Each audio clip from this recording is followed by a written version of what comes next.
Hello मेरे प्रिय प्यारे विद्यार्थियों, कदम दर कदम हर कदम पर साथ देने वाले सच्चे विद्यार्थियों, मैं आपका सच्चा साथी, सच्चा टीचर, आपके जीवन जिंदगी का शुभचिंतक श्रवण कुमार यादव दिल की अतल गहराइयों से आपके पेरेंट्स का हार्दिक हार्दिक अभिनंदन वंदन करता हूँ और अपेक्षा करता हूँ कि आप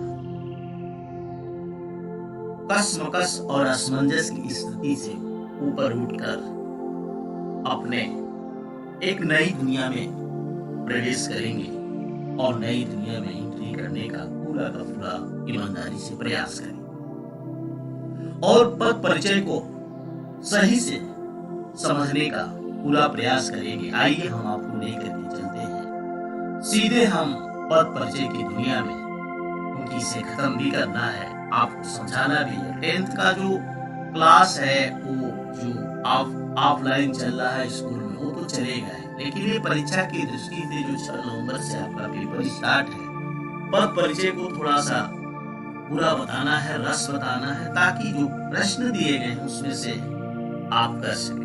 बाकी तो ऑफलाइन में शुरू से पढ़ाया जाए। इसके पहले मैं बताया था भाववाचक संज्ञा शब्दों का जातिवाचक संज्ञा के रूप में प्रयोग। तो पद परिचय में सिर्फ पद का परिचय प्राप्त कर लेना है। एक वाक्य दिया रहेगा, उसमें पूछेगा इसमें कौन कौन से पद है, जातिवाचक है, कर्ता है, कर्म है, क्रिया है, लिंग है, कौन सा लिंग है, ये सबको आपको जानना है। तो लिंग किसे कहते हैं आप पहले से पढ़े हैं, कोई आपको दिक्कत नहीं है। लिंग शब्द का अर्थ है चिन्ह या पहचान का साधन। स्त्रीलिंग होता है, पुल्लिंग होता है। जो शब्द स्त्री जाति का बोध कराए उसे स्त्रीलिंग कहेंगे, और जो शब्द पुरुष जाति का बोध कराए उसे पुल्लिंग कहेंगे। तो शब्द के जिस रूप से यह पता चले कि वो पुरुष जाति का है या स्त्री जाति का है, उसे हम व्याकरण में लिंग कहते हैं। तो लिंग को पूरी तरह से यहाँ बताया जा चुका है, ठीक है। तो यहाँ पर उसी चीज को परिभाषित किया है, यहाँ बहुत ज्यादा बताने की जरूरत नहीं है। जैसे घोड़ा दौड़ता है, घोड़ी दौड़ती है, तो इससे स्त्री और पुल्लिंग का हो रहा है कि मतलब घोड़ा दौड़ता है, इसका मतलब क्या है, घोड़ा पुल्लिंग है, घोड़ी दौड़ती है, इसका मतलब घोड़ी स्त्रीलिंग है, क्रिया भी स्त्रीलिंग होगी। साथ ही अनेक विशेषण शब्द भी लिंग संज्ञा लिंग के अनुसार परिवर्तित होते हैं। काला घोड़ा, काली घोड़ी, ये क्या है, ये विशेषण है, ठीक है। और ये क्या है, ये भी विशेषण है। तो अगर विशेषण पुल्लिंग में है तो आपका जो लिंग है वह भी बदल जाए। अगर विशेषण स्त्रीलिंग में है तो क्या है, लिंग भी जो संज्ञा है वो भी बदल जाए।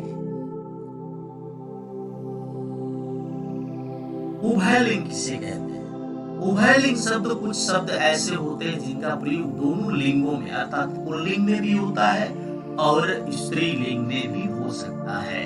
इन शब्दों में लिंग परिवर्तन नहीं होता। जैसे प्रधानमंत्री एक स्त्री भी बन सकती है और एक पुरुष भी बन सकता है, ठीक है। तो इनमें परिवर्तन नहीं होता, ये यथावत बने रहते हैं। यह दोनों लोग इसको हासिल कर सकते हैं, यानी दोनों लोग, स्त्री पुल्लिंग दोनों इसको धारण करते हैं।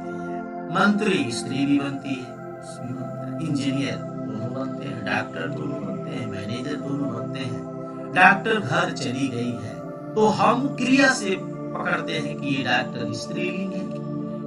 डॉक्टर घर चला गया है, ठीक है। आइए वचन जानते हैं। वचन, वादा किया है, वादा करके निभाएंगे सर, हम कल स्कूल नहीं आएंगे। क्या वादा है, आप कल आएंगे स्कूल, ठीक है। तो ये वचन होता है, हम एक वचन, दो वचन, एक वादा, दो वादा हम निभाते हैं और वचन भी देते हैं।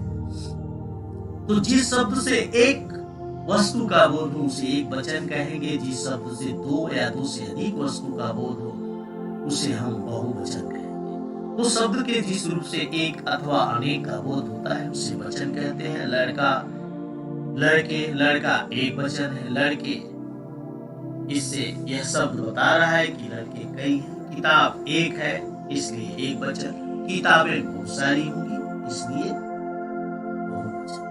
तो हिंदी में वचन दो होते हैं, एक वचन तथा बहुवचन। तो ऐसे वचन का हम प्रयोग करते हैं। ये वचन की पहचान है जो आप जानते हैं, इतने से आप पकड़ चुके। गणनीय तथा अगणनीय संज्ञा शब्द, ऐसे संज्ञा शब्द जिसकी गणना की जा सके, जिसे काउंट किया जा सके, उसे गणनीय संज्ञा शब्द कहते हैं। और जिसका काउंट न किया जा सके, गिना न जा सके, उस संज्ञा शब्द को हम अगणनीय संज्ञा शब्द कहते हैं। तो कुछ संज्ञाओं की गिनती की जा सकती है, कुछ की नहीं। उदाहरण के लिए किताबें, चारपाई, तकिए आदि ऐसी संज्ञाएं हैं जिनको हम गिन सकते हैं, लेकिन दूध, पानी, दही आदि को गिना नहीं जा सकता है। ठीक है, इनको तो केवल नाप तोल ही कर सकते हैं। जिन संज्ञाओं की गिनती की जा सकती है गणनीय है, जिनकी नहीं की जा सकती अगणनीय। आइए गणनीय संज्ञा शब्द, अगणनीय, इनकी गिनती करके बताया जा सकता है कौन सा समूह बड़ा है, कौन सा छोटा है। इनकी गिनती नहीं की जा सकती, केवल नाप तोल कर ही बता सकते हैं। ठीक है, तो इसको आप समझ जाएंगे, कोई दिक्कत नहीं। जहां हमें लगेगा कि आप यहाँ नहीं समझ सकते, वहां मैं अवश्य बताऊंगा। अब कारक, कारक की संख्या जो 7 या 8 है, उस कारक के बारे में हम चर्चा करेंगे। कर्ता कारक, कर्म कारक, करण कारक, संप्रदान कारक, अपादान कारक, संबोधन कारक। तो कारक शब्द का अर्थ होता है क्रिया को करने वाला। क्रिया को कौन कर रहा है? जो कर रहा है उसी के आसपास यह कारक चिन्हों का प्रयोग किया जाता है, जिसे विभक्ति या परसर्ग कहते हैं। वाक्य में क्रिया को पूरा कराने में अनेक संज्ञा शब्द संलग्न होते हैं। वाक्य में क्रिया को पूरी करने में अनेक संज्ञा शब्द यूज किए जाते हैं। संलग्न का मतलब कई होते हैं, जुड़े होते हैं। इन संज्ञाओं के क्रिया शब्दों के साथ विभिन्न प्रकार के संबंध हो सकते हैं। वह संबंध कर्ता कारक होगा, कर्म कारक होगा। इन्हीं संबंधों को व्यक्त करने वाली व्याकरणिक कोटि कारक कही जाती है। ठीक है, इससे ये प्रकट होता है कि कौन किसका क्या है। संज्ञा शब्द वाक्य में प्रयुक्त होकर अलग अलग व्याकरणिक कार्य संपन्न करते हैं। जो संज्ञा शब्द होते हैं वाक्य में अलग अलग तरीके से प्रयोग किए जाते हैं, तब वे अलग अलग कारकों में देखे जा सकते हैं। जैसे मोहन ने, ये मोहन संज्ञा है, लेकिन ने लगाए अर्थात मोहन ने, यह जो ने है ये कर्ता कारक है, और कर्ता कारक कर्ता के साथ लगा है। कुत्ते को, ठीक है, ये को लगा है कुत्ते के साथ, तो को संबंध बता रहा है। ये संबंध कारक की डंडे से, ये डंडे के साथ से लगा है, तो यह भी एक कारक है। इस वाक्य में क्रिया है मारना। इस क्रिया को संपन्न करने में 3 संज्ञाओं का प्रयोग हुआ है, मोहन, कुत्ता, डंडे। ठीक है, अर्थात मारने की क्रिया संपन्न कर रहा है, मोहन मार रहा है कुत्ते को, तथा मारने के लिए डंडे को साधन के रूप में प्रयोग कर रहा है। व्याकरण में संज्ञा शब्दों का क्रिया के साथ संबंध अलग अलग कारकों द्वारा प्रदर्शित किया जाता है। यहाँ मोहन कर्ता कारक में है, अर्थात मोहन क्या है? कर्ता कारक है। कुत्ता क्या है? कर्म कारक है। क्या है? कर्म कारक है। मैं यहाँ गलत बता दिया। का के की होता है तो संबंध को व्यक्त करता है, यहाँ को कर्म कारक, इसको। ठीक है, डंडा करण कारक है, इसलिए इसमें से का प्रयोग हुआ है। तो इसका विस्तृत आपको बताएंगे। आप 7-8 पढ़ भी चुके हैं, लेकिन इसमें भी आपको बताया जाएगा। तो हमें पद परिचय प्राप्त कर देना है कि इस वाक्य में कौन कौन से कारक होते हैं, कौन संज्ञा होते हैं, कौन लिंग होते हैं, कौन वचन होते हैं, ताकि जब परीक्षा में आपके सामने जब वाक्य आए तो आप पकड़ सके कि इसमें कौन है।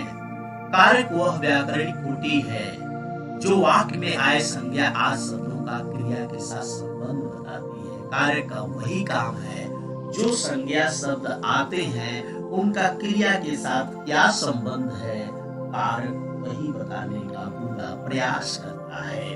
तो कारकों से यह स्पष्ट हो जाता है कि अमुक संज्ञा, अमुक का मतलब जो बोल न सके, जो स्पष्ट न कर सके, वाक्य क्रिया के साथ किस प्रकार की भूमिका का निर्वाह कर रही है, वही कारक बताने का प्रयास करता है। कारकों के भेद। कर्ता कारक क्रिया को करने वाला, जो क्रिया को करता है वही तो करता है, अर्थात जो काम को करता है वही तो करता है। विभक्तियां ने लगती है, ने अथवा बिना किसी चिन्ह के। ने कभी कभी होता है, कभी कभी नहीं भी होता है, छिपा होता है, छुपा रिश्तम निकल जाता है। कर्म जिस पर क्रिया का प्रभाव या फल पड़ता है, जिस पर क्रिया का, जो क्रिया हो रही है वो किस पर पूरा आश्रित हो रही है, किस पर जाके वो रिजल्ट बन रहा है, वही कर्म कारक होता है। और उसी कर्म के साथ वो अथवा बिना किसी चिन्ह के वो लगा होगा या नहीं भी लगा होगा। करण वह साधन जिससे क्रिया संपन्न होती है, वह साधन जिससे क्रिया संपन्न होती है। क्रिया को करने के लिए किसी साधन की जरूरत पड़ती है, वही तो करण है। जिसकी विभक्तियां होती है से, के द्वारा, के साथ, ये साधन सूचक होता है, किसी साधन का इस्तेमाल किया जाता है। संप्रदान कारक जिसके हित की पूर्ति क्रिया से होती हो।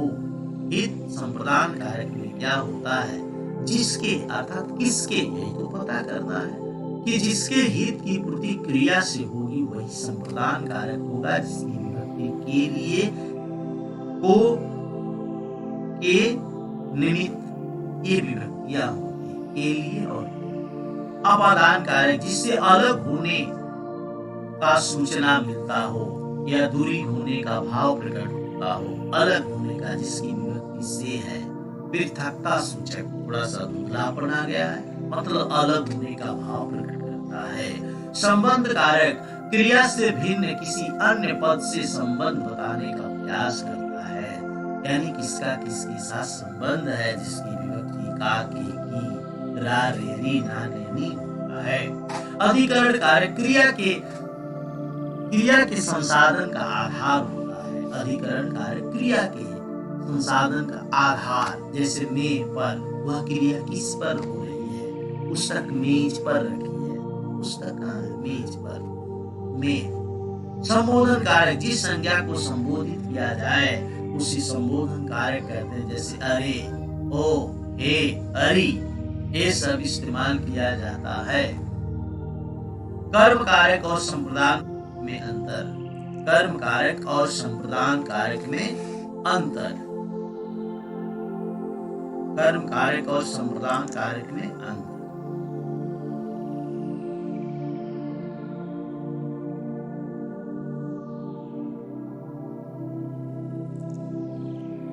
कर्म कारक और संप्रदान कारक में अंतर क्या है? वाक्य में कर्म दो प्रकार के होते हैं। थोड़ा सा आपसे 1 मिनट का ब्रेक लेना चाहूंगा।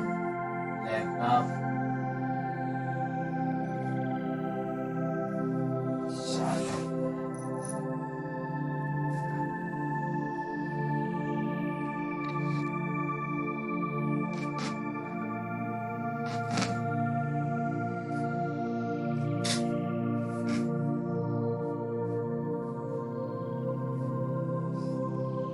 कर्म कारक और संप्रदान कारक में अंतर, ये आप समझ सकते हैं, कोई दिक्कत नहीं है। वाक्य में कर्म दो प्रकार के होते हैं, जो निर्जीव संज्ञा क्रिया पर क्या के उत्तर में मिलती है। पर वाक्य में कर्म दो प्रकार के, ठीक है, वाक्य में कर्म दो प्रकार के होते हैं। कैसे? जो निर्जीव संज्ञा क्रिया पर क्या के उत्तर में वह प्रत्यक्ष कर्म है। जो निर्जीव संज्ञा, निर्जीव का मतलब जिसमें जीवन न हो, जीव न हो, ठीक है, अर्थात जिसमें प्राण न हो, संज्ञा क्रिया पर, वह निर्जीव संज्ञा, संज्ञा का मतलब कोई नाम होगा, उस क्रिया पर क्या के उत्तर में मिलती है, मतलब क्या से प्रश्न करते हैं उत्तर मिलता है, वो प्रत्यक्ष कर्म होता है। जैसे बच्चे ने सेब खाया, बच्चे ने सेब खाया, बच्चे ने क्या खाया? सेब खाया। खाने का काम क्या कर रहा है? सेब खा रहा है। तो सेब जो है वो क्या है? वह निर्जीव है, इसमें प्राण नहीं है। तो वाक्य में सेब प्रत्यक्ष कर्म है। अब उत्तर आप पूछेंगे, बच्चे ने क्या खाया? उत्तर में क्या मिलेगा? क्या के उत्तर में मिलती होती है, अर्थात क्या से प्रश्न करेंगे तो उत्तर मिलेगा सेव, वही आपका प्रत्यक्ष कर्म हो जाएगा। लेकिन जब प्रत्यक्ष कर्म किसी चेतन संज्ञा के लिए वाक्य में आता है, प्रत्यक्ष कर्म किसी चेतन संज्ञा, चेतन का मतलब जिसमें चेतना हो और संज्ञा, तो वह चेतन संज्ञा अप्रत्यक्ष कर्म कही जाती है। अप्रत्यक्ष कर्म का मतलब जो प्रत्यक्ष सामने न हो, जैसे बच्चे ने शीला को सेब दिया, बच्चे ने शीला को सेब दिया में सेब प्रत्यक्ष कर्म, सेब तो इसके पहले प्रत्यक्ष कर्म था, शीला के लिए दिया गया है, अतः शीला यहाँ प्रत्यक्ष कर्म है। ठीक है, क्या कह रहा है? लेकिन जब प्रत्यक्ष कर्म किसी चेतन संज्ञा के लिए वाक्य में आता है तो वह चेतन संज्ञा प्रत्यक्ष कर्म कही जाती है। मतलब बच्चे ने शीला को सेब दिया तो किसको दे रहा है? शीला को दे रहा है। तो यहाँ शीला क्या है?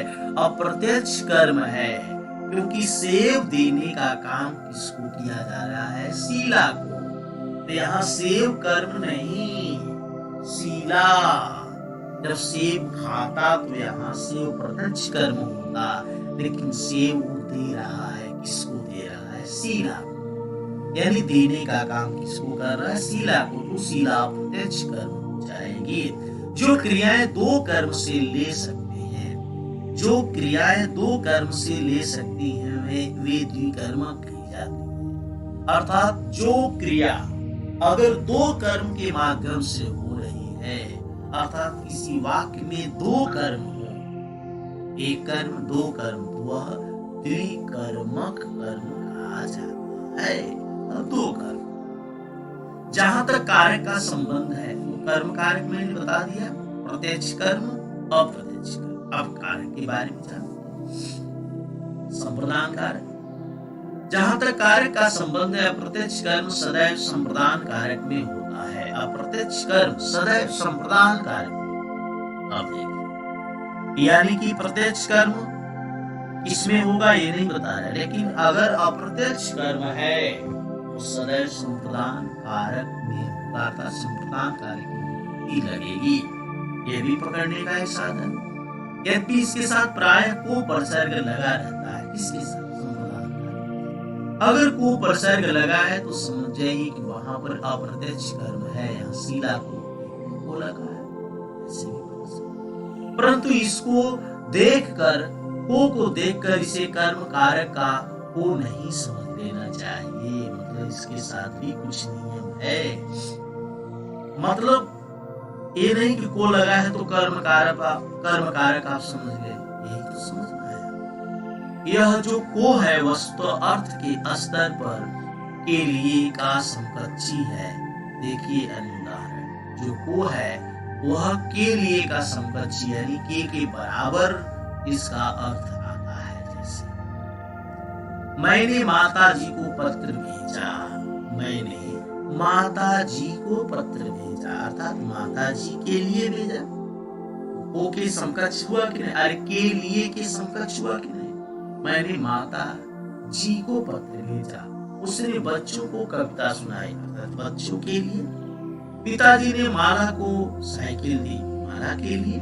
कर्म कारक संप्रदान कारक दोनों में को विभक्ति का प्रयोग होता है। कर्म कारक में जिस शब्द के साथ को जुड़ा होता है उस पर क्रिया का फल पड़ता है, यही तो अंतर है। सुरेंद्र ने महेंद्र को पढ़ाया, क्रिया का कर्म इस पर क्या है? क्रिया का कर्म का फल है। संप्रदान कारक के चिन्ह को अर्थ के लिए या के वास्ते होता है। संप्रदान कारक में किसी को कुछ देने या किसी के लिए कुछ काम करने का बोध होता है। ये दोनों में अंतर बताया जा रहा है। गरीब को भोजन वस्त्र दे दो, यानी गरीबों के लिए, गरीबों के वास्ते। ठीक है, ये संप्रदान कारक।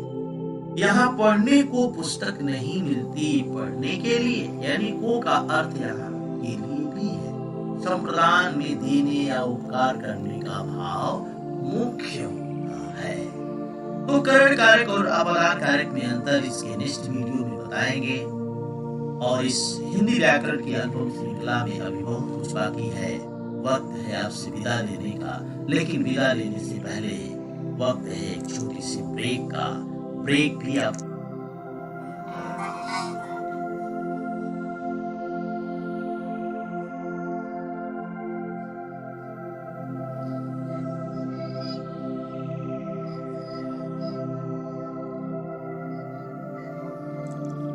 रोज सवेरे उठना अच्छा होता है, नित्य कर्म करना। ऐसा नहीं कि सूर्य एक दिन उगता है तो एक दिन आराम करता है, एक दिन आराम कर ले तो दुनिया का अस्तित्व मिट जाएगा। ठीक उसी प्रकार आप सूर्य की तरह हो।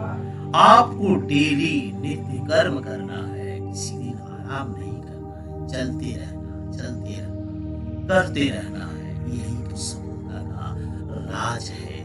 तो इस सफलता के राज को राज न रहने दिया जा, राजा बनने की कोशिश किया जा। हिंदी व्याकरण की इस अनुपम श्रृंखला में अभी बहुत कुछ बाकी है। वक्त है आपसे विदा लेने का। जय हिंद, जय